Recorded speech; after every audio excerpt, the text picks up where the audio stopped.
Have you ever just watched someone speak and thought, wow, how do they do that? How do they get their point across so perfectly? Well, it's not magic, not at all. Today, we're going to pull back the curtain and look at the hidden structure, the architecture, really, behind every single effective conversation. I think we've all been there, right? You've got this brilliant idea or some really important feedback, and you're trying to share it, but it just feels like you're talking to a brick wall. The message gets lost, or people totally misunderstand it, or worse, they just ignore it. It is so frustrating. But here's the thing. What if I told you that clear, powerful communication has nothing to do with luck? What if it's more like building a house? A process that you can actually design, construct, and control. That means you get to be the architect of your own conversations. And where does every great architect start? With a blueprint, of course. So, to build better conversations, we first need to get a handle on the basic models of how communication even works. This is the foundation for, well, everything else. So, what is a communication model? Look, don't let the name scare you. It's not some complicated theory. Just think of it like a super simple map. It shows you all the essential parts of a conversation so you can see where things are going right and, more importantly, where they might be breaking down. Let's look at the most basic blueprint there is. It all starts with a sender. That's you. And you have an idea in your head. But, no one can read your mind. So you have to encode it. Turn that thought into words or an email or even just a look. That's your message. Then you send it to a receiver. Seems simple, right? But believe me, every single one of those steps is a place where things can go sideways. Okay, so we've got the blueprint. Now it's time to move from just looking at the map to actually driving the car. Knowing the model is one thing, but taking charge of the process, that's where the real skill comes in.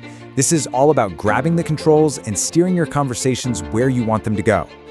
This line from our source material really just hits the nail on the head. You get control by understanding your tools. And in communication, your main tool is the channel. That's just a fancy word for how you send your message. And picking the right one, it is absolutely crucial.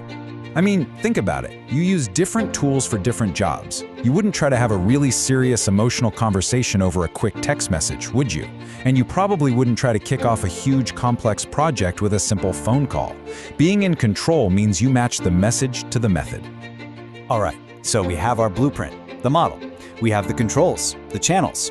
But a building doesn't just design itself, which brings us to the most important piece of this whole puzzle, the architect, you.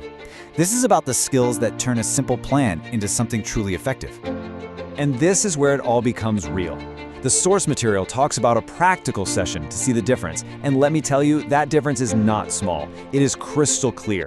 It's the difference between a project getting done or falling apart, between a team feeling inspired or just feeling confused. Okay, let's break this down. A good communicator gets right to the point. They're clear. A bad one, they just ramble on and on. But honestly, the biggest difference might be this: listening versus interrupting. One person is trying to understand. The other is just waiting for their turn to talk. A great communicator is always thinking, who am I talking to? What do they need from me? And this is key, they check in. They ask, does that make sense? They make sure the message landed. A poor communicator just kind of throws it out there and hopes for the best. So what does this all boil down to? It's you. It all comes back to you. You're the one choosing the blueprint, you're the one selecting the right channel, and you're the one who has to practice the skills. You're not just a passenger in your conversations, you are the lead designer. Every word, every question, every time you choose to just listen, that's your design at work. So that leaves us with one last really important question. I want you to think about your own communication blueprints. What is one small adjustment, one single thing you're going to change in your own communication architecture, starting today? Are you going to pick up the phone instead of sending that email? Or maybe just focus on listening a little bit more? The power to build better conversations is entirely in your hands.